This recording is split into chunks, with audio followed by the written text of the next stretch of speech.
ساکنان شهر وحدت با افتخار سزاوار استقبال گرفتن صحنه‌های بزرگ تاریخی از جمله 23 سالگی استقلالیت دولتی جمهوری تاجیکستان، 20 سالگی سرقانون کنستیتوسیون جمهوری تاجیکستان، 600 سالگی صدور یکی از ابرمردان بزرگ علم و فرهنگ تاجیک مولانا عبدالرحمن جامی و سال عمومیت فوتبال آمادگی همه‌جانبه می‌بینند.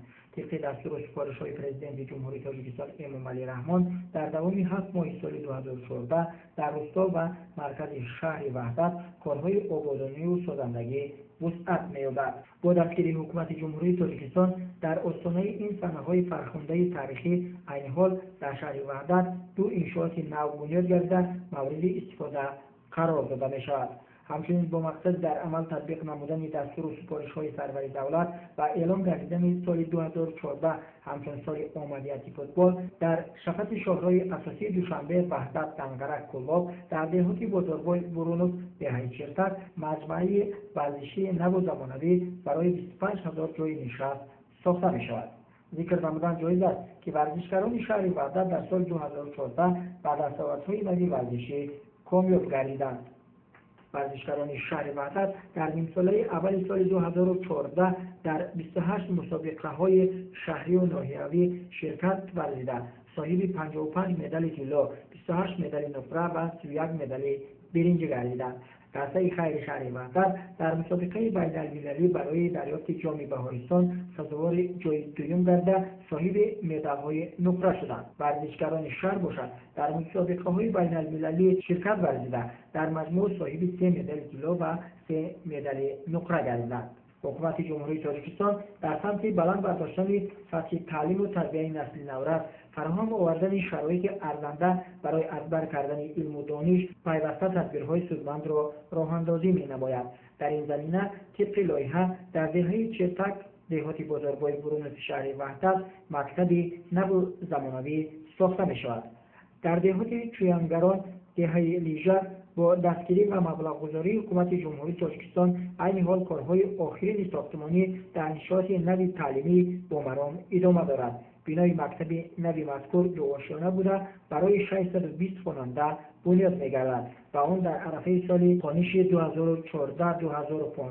مورد بهره برداری قرار داده می‌شود.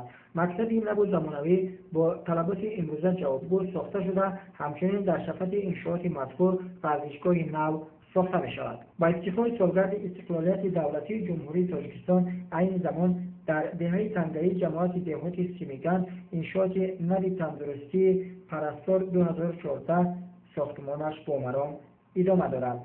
انشاءات نو بیمارخانه خصوصی پرستار 2014 با سهم یک صاحبکار وطنی برای 100 کپ پیشبینی گردیده و آن دو آشیانه بوده در عرصه جشن 23 سالگی استقلالیت دولتی جمهوری تاجیکستان مورد استفاده قرار داده می‌شود.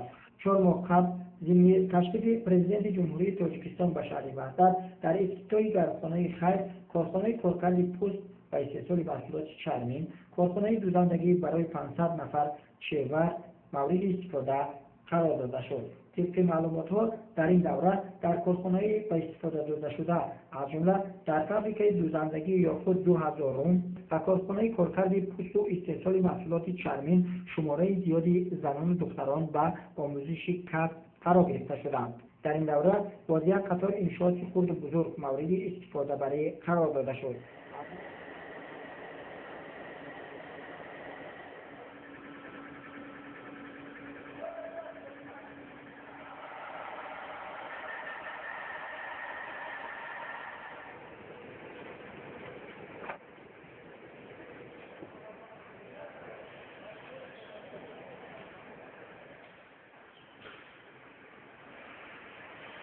از جمله کارخانه استحصال خش در حدود جماعت دهاتی بهار با تکنولوژی‌های نوین، مرکزهای آموزش قالین‌بافی دستی در 3 موضع تأسیس یافته بیشتر از 100 نفر را در یک دوره و آموختن فرا گرفت که از جمله آن مؤسسه‌های محسوب می‌یابند که آینده در تأسیس کارخانه‌های قالین‌بافی دستی زمینه مساعد مهیا می‌سازد.